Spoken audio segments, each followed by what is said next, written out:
ETF index mutual funds నేర్చుకుని stock మార్కెట్లో రాణించాలనుకుంటున్నారా? వెంటనే ఈ నెంబర్కి కాల్ చేయండి. నమస్కారం. కార్తీక పురాణం 3వ అధ్యాయంలోకి వచ్చాం. 3వ రోజు పారాయణ. ఈ రోజున ఈ తృతీయ నాడు మన స్నానాలు వ్రత విధానాలు ఆచరించలేని వాళ్ళు దేవాలయానికి వెళ్ళి అమ్మవారికి కుంకుమార్చన చేయించడం మంచిదని చెప్పబడుతోంది.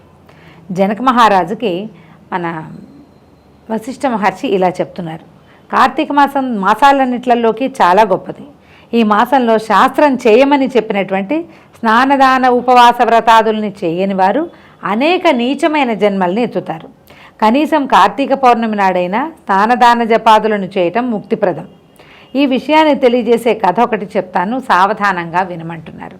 పౌర్ణమి నాడు చేసేది ముందే చెప్పబడుతోంది, కానీ మామూలుగా తృతీయ నాడు ఎవరైనా పొద్దున్నే స్నానం చేయటం, సూర్యోదయానికంటే ముందు, సూర్యోదయం 6 గంటల 10 నిమిషాలకి అనుకోండి, కనీసం ఆ 10 నిమిషాల లోపలైనా స్నానం చేయటం మంచిది.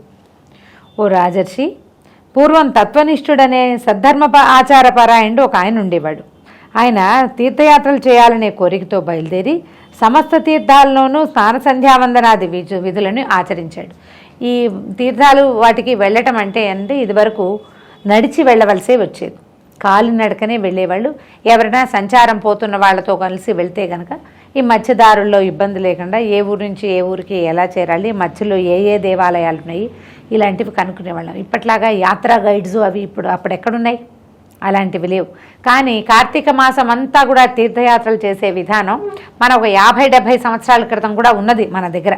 అంటే బస్సులు ట్రైన్లు విరివిగా లేనప్పుడు కూడా కాలినడకన లేదా ఒంటెద్దు బళ్లల్లో యాత్రలు చేసేవాళ్ళు.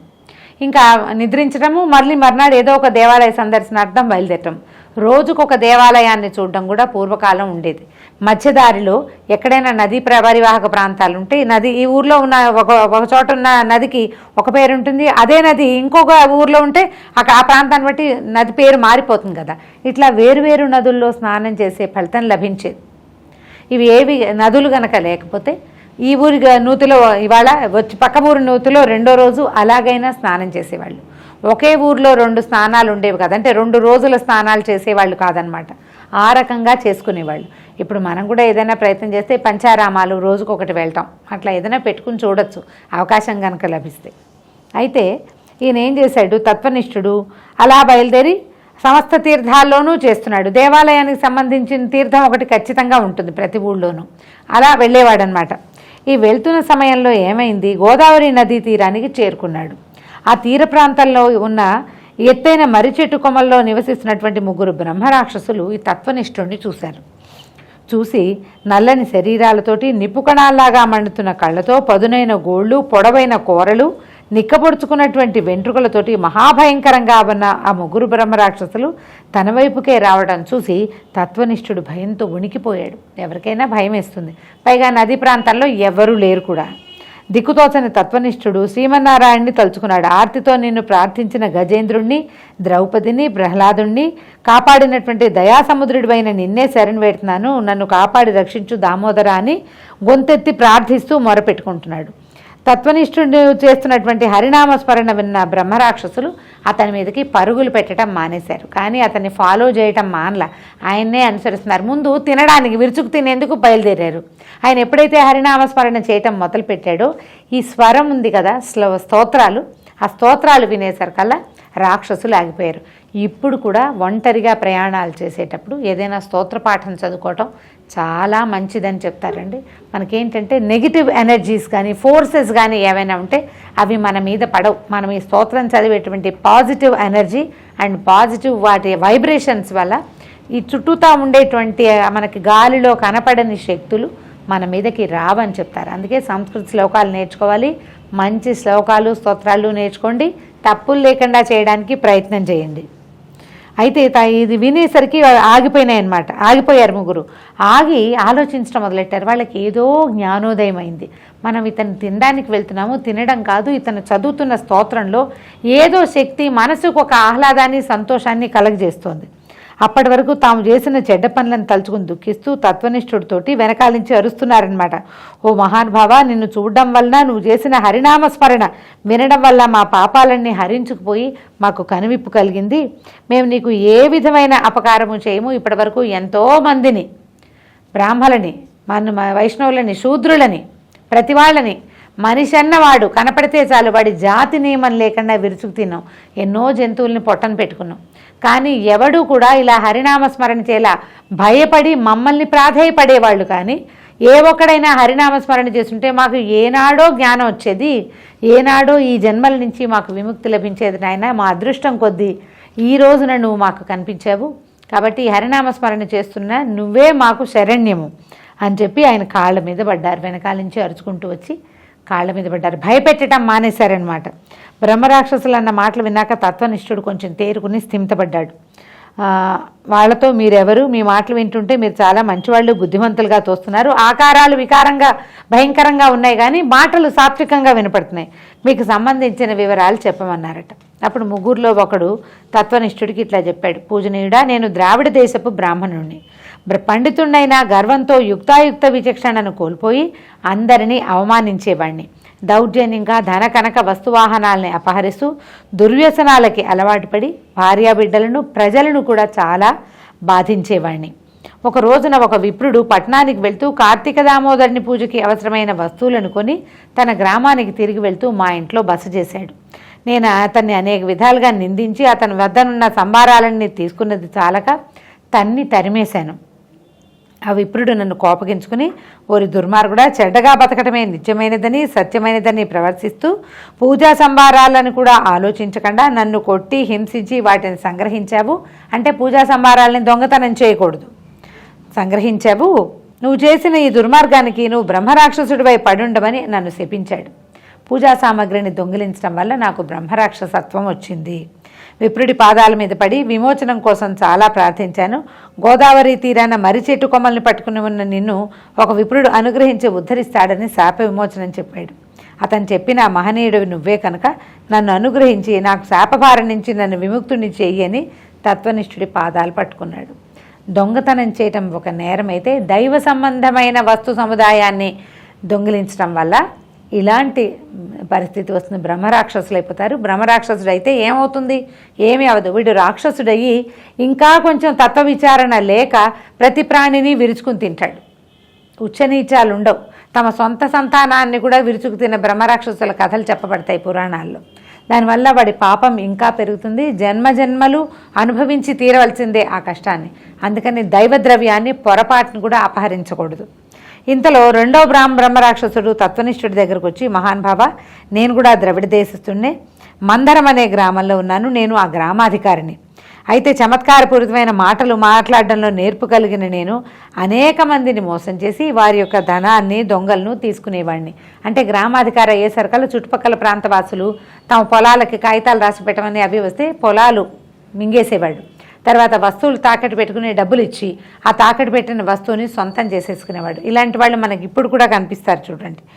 నాకు తెలిసి నేను ఎవ్వరికి ఏనాడు పట్టెడన్నం పెట్టలేదు, పూచిక పుల్ల దానం చేయలేదు. ఎవరి పట్ల దయాదాక్షిణ్యం లేనివాడిగా ప్రవర్తించినందువల్ల నేను ఇట్లా బ్రహ్మరాక్షసుడిలాగా జీవితాన్ని గడుపుతున్నాను. నన్ను ఈ పాప పంకల నుంచి బయటపడేసి రక్షించమని చెప్పి ప్రార్థించాడు. ఒకవేళ ఏవైనా తప్పులు పొరపాట్లు చేసిన వాళ్ళైనా భోజనం పెట్టడం, ఎవరికైనా ఇంటికి వచ్చిన అతిథులని ఆదరించడం, తర్వాత దానం చేయటము, ఈ ప్రక్రియల వల్ల కొంత ఈ కర్మానుభవాన్ని తప్పించుకోగలుగుతారు. అవేవీ లేవు, చేసినవన్నీ దుర్మార్గమైన పనులు, ఒక సత్కర్మ కూడా లేకపోవటం వల్ల ఈ ద్రావిడ దేశస్థుడైనటువంటి గ్రామాధికారి కూడా ఇలా రాక్షస జన్మ వచ్చింది. మూడో బ్రాహ్మడు చెప్పాడు ఈ విధంగా, నేను ఆంధ్రదేశం వాడిని, విష్ణువాలయంలో అర్చకుడిని. అర్చకుడికి ఉండవలసినటువంటి ఏ మంచి లక్షణాలు నాలో లేవు. ఆలయంలో నేను చేయకూడని అత్యాచారాలు ఎన్నో చేశాను. భక్తులను పీడించాను, స్త్రీలని అవమానించాను, బంధువర్గాన్ని దూషించాను, భగవంతునికి సంబంధించిన స్థిరచర ఆస్తులను వాడుకున్నాను, కొన్ని వేశ్యలకి కూడా సమర్పించాను, తన వ్యసనాలకి కూడా. భగవంతుని యొక్క స్థిరచరాస్తులు అంటే భగవంతుని యొక్క మాన్యాలు, పొలాలు అవి ఉంటాయి, ఆస్తులు, దేవాలయానికి సంబంధించినవి. అక్కడి నుంచి చరాస్తులు అంటే దేవాలయం ఉన్నటువంటి స్వామివారి వస్తు సామాగ్రి కావచ్చు, ఏదో పళ్ళాలన్నీ, వెండి కంచాలన్నీ, చెంబులన్నీ మొక్కుకున్న భక్తులు ఎన్నో సామాగ్రులు సమర్పిస్తారు. వాటన్నిటికీ కాళ్ళు వచ్చేసాయి ఈయన గారి హయాంలో. భార్యాబిడ్డల మంచి చెడ్లను ఏమాత్రమూ పట్టించుకోలేదు. వారి పట్ల ఏనాడు శ్రద్ధే చూపలేదు. ఆలయంలో భగవంతునికి చేయవలసిన నిత్య నైమిత్తిక కార్యకలాపాలను, ఉత్సవాలను, ఆరాధనలను అశ్రద్ధతోటి నిర్లక్ష్యం చేశాను. ఇహలోకంలో అనుభవించే సుఖ సంతోషాలు, భోగభాగ్యాలు, వాటి పట్ల నాకు గల వ్యామోహం ఏది శాశ్వతం కాదని తెలుసుకోలేకపోయాను. ఈ కారణంగా నేను చేసిన దుష్కృత్యాలకు అంతే లేదు. కొంతకాలానికి క్రమంగా ప్రజలకు నా దురాగతాలు, సంపదలు, దురాగతాలు అర్థమైనాయి. వాళ్ళ ఆగ్రహానికి గురయ్యాను. నేను అన్యాయంగా సంపాదించిన సంపదలు అన్నీ తరిగిపోయినాయి, కొన్ని నాశనమైపోయినాయి. ఊరివారు నన్ను తరిమి కొట్టారు. అడవుల వెంబడిపడి ఆకులు అలమలు తింటూ కాలం గడిపాను. కొంతకాలానికి ప్రాణాలని పోగొట్టుకున్నాను. నరకానికి వెళ్ళి అక్కడ కూడా పడరాని పాటలు పడ్డాను. తర్వాత ఎన్నో నీచమైన జన్మలు ఎత్తాను. చివరికి బ్రహ్మరాక్షస రూపాన్ని పొందాను. కనుక ఈ బాధల నుండి నన్ను రక్షించగలిగిన వాడివి నువ్వే. నిన్ను చూసి చూడగానే కాదు, ఆయన చేసినటువంటి హరినామస్మరణ వినంగానే నాకు గత జన్మ జ్ఞాపకం వచ్చింది. మాకు ఈ బ్రహ్మరాక్షస జన్మ నుంచి విముక్తి కల్పించు. ఇప్పటిదాకా మేము ముందు జన్మలో చేసిన పాపాలు కాకుండా ఈ బ్రహ్మరాక్షస స్వరూపంలో మేము చేసే పాపాలు విపరీతంగా ఉన్నాయి. అందరినీ సంహరించడమే, చంపి తినడమే. ఇలాంటి క్రియలకి పరిహారం ఏదైనా చూపించు, మాకు ఈ జన్మల నుంచి విముక్తి ప్రసాదించు, ఇంకా పాపకర్మలు అయిపోకుండానే మమ్మల్ని ఉద్ధరించమని ప్రార్థించారు. అయితే ఈయన బ్రాహ్మడిలా అన్నాడు, ఓ బ్రహ్మరాక్షసులారా, మీ జీవిత గాథలు, బాధలు పూర్తిగా తెలిసాయి. మీరు ఎంత దుర్మార్గంగా ప్రవర్తించినా ఇప్పుడు మీరు పడుతున్నటువంటి పశ్చాత్తాప కారణంగా మీరు పరమ పునీతులైపోయారు. హరినామాన్ని వినగానే మీకు గత జన్మలు గుర్తుకొచ్చాయి. కాబట్టి ఇక మీదట ఈ రాక్షస జన్మలు తొలగిపోతాయి. ప్రస్తుతం జరుగుతున్నది కార్తీక మాసం. ఈ మాసంలో పవిత్రమైన జలాల్లో స్నానం చేసిన వారికి పుణ్యగతులు లభిస్తాయనే మాట పరమ సత్యము. కనుక మీరు కూడా నా వెంట రండి అని వాళ్ళని వెంట పెట్టుకుని గోదావరి నదీ తీరానికి తీసుకువెళ్ళి తనతో పాటు వారిని గోదావరిలో పవిత్ర స్నానం చేయించాడు. అయితే ఇక్కడ స్నానం అనగానే మనం ఏముంది, 4 చెంబులు ఎత్తి పోసుకోవటమే అనుకుంటాం. ఈ నదీ స్నానం చేసేటప్పుడు తప్పకుండా సంకల్పం చెప్పుకోవాలి. సంకల్ప విధి, మన నదీ స్నానానికి వెళ్తే ఈ ఒడ్డున ఉన్న బ్రాహ్మలు ఎవరైనా దొరికితే కనుక సంకల్పం చెప్పించుకుంటే విశేషమైన ఫలితం లభిస్తుంది. ఇప్పుడు ఈ సమయంలో మనం ఎవరో మన గోత్రనామాలు చెప్పుకోవటము, తర్వాత ఏమో ఈ ఫలానా నదీ తీరంలో ఉన్నాము, ఇవాళ తిథి ఇది, ఈ వారము ఇక్కడ నిలబడి ఇట్లా చేసుకుంటున్నాము అని చెప్పి మన పితరులకి, తాత ముత్తాతలకి కూడా తర్పణాలు విడవటం, అది సాంగంగా సరి అయిన క్రియతోటి కనుక చేస్తే ఇంకా అత్యద్భుతమైన ఫలితం లభిస్తుంది. నదీ స్నానం చేయటం వల్ల వచ్చే ఫలితంతో పాటుగా సంకల్పం చెప్పుకుని చేయటం వల్ల ఇతోధికమైన ఫలితం లభిస్తుంది. దీనివల్ల మన తాత తండ్రులు కూడా తరిస్తారు. మనం నదీ జలాల్లో మునుగుతాము, శరీరానికి నది యొక్క వెచ్చదనం తెలుస్తుంది. జీవజలాల్లో ఇప్పుడు వర్షాకాలం అంతా కూడా ఎక్కడెక్కడెక్కడెక్కడో వానలు పడి ఎన్నో అడవుల నుంచి ప్రవహించి వచ్చి నదులలో నీళ్లు కలుస్తాయి. ఆ నదీ జలాలు వెళ్ళి సముద్రంలో కలుస్తాయి. ఔషధ గుణాలు కలిగినటువంటి నదీ జలాల్లో స్నానం చేస్తే మానవ దేహానికి ఎన్నో రకాల ప్రయోజనాలు సిద్ధిస్తాయి. అలాగే ఈ పుణ్యకాలంలో ఇలా సంకల్పం కనుక చెప్పుకుంటే ఈ స్నాన విధితో పాటు ఇది కూడా కనుక చేస్తే మనకి విశేషమైన ఫలితం లభిస్తుంది. కాబట్టి ఈ రకంగా ప్రయత్నం చేసుకోండి. లేదా మనకి ఈ కార్తీక పురాణం పుస్తకాలు దొరుకుతాయి కదా, వాటిల్లో సంకల్ప విధి రాయబడి ఉంటుంది. అదొక పేజ్ మీద నోట్ చేసుకోండి. 4-5 సార్లు చదివితే మీకు తెలిసిపోతుంది. ఒక ఏడాది చేశారా, మరుసటి ఏడాది ఆటోమేటిక్గా వచ్చేస్తుంది ఎట్లా సంకల్పం చెప్పుకోవాలి అని. సంకల్పం చెప్పుకుని చేయండి, అత్యద్భుతమైన ఫలితం లభిస్తుంది. తీసుకెళ్ళి తనతో పాటుగా వాళ్ళ 3 బ్రహ్మరాక్షసుల్ని గోదావరిలో పవిత్ర స్నానం చేయించాడు. తాను కూడా భక్తి ప్రపత్తులతోటి నదీ స్నానం చేసి శుచి అయ్యాడు. దానివల్ల తనకి కలిగిన ఫలితాన్ని ఆ బ్రహ్మరాక్షసులకి ధారపోశాడు. వాళ్ళతో స్నానం చేయించడం కాకుండా నదీ స్నానం సాంగంగా సంకల్పం చెప్పుకుని చేసి తనకి లభించినటువంటి పుణ్య ఫలితాన్ని సాంగంగా ఈ బ్రహ్మరాక్షసుల 3కి ధారపోశాడట. అంతే, ఆ క్షణంలోనే వారికి కలిగిన రాక్షస జన్మలు అంతమైపోయాయి. అంతరిక్షంలోంచి దివ్యమైన పుష్పక విమానం వచ్చి వాళ్ళు 3ని ఎక్కించుకుని కైలాసానికి తీసుకువెళ్ళిపోయింది. ఆ విధంగా బ్రహ్మరాక్షసులు 3 కూడా ముక్తిని పొందారు. వ్యాస మహర్షి చెప్పారు, పరోపకార పుణ్యాయ పాపాయ పరపీడనం అని. ఇవి చూడండి, పరపీడనం వల్ల వాళ్ళు పాపాలు మూటగట్టుకున్నారు. కానీ ఈయన పరోపకారం చేసి పుణ్యాన్ని మూటగట్టుకున్నాడు. తన పుణ్యాన్ని కూడా బ్రాహ్మణుడు వారికి దానం చేసి మరింత పుణ్యాన్ని సంపాదించాడు. దీంతో 3వ రోజు పారాయణ పూర్తయింది. రేపు ఉదయం మళ్ళీ 4వ రోజు పారాయణతో కలుసుకుందాం. నమస్కారం.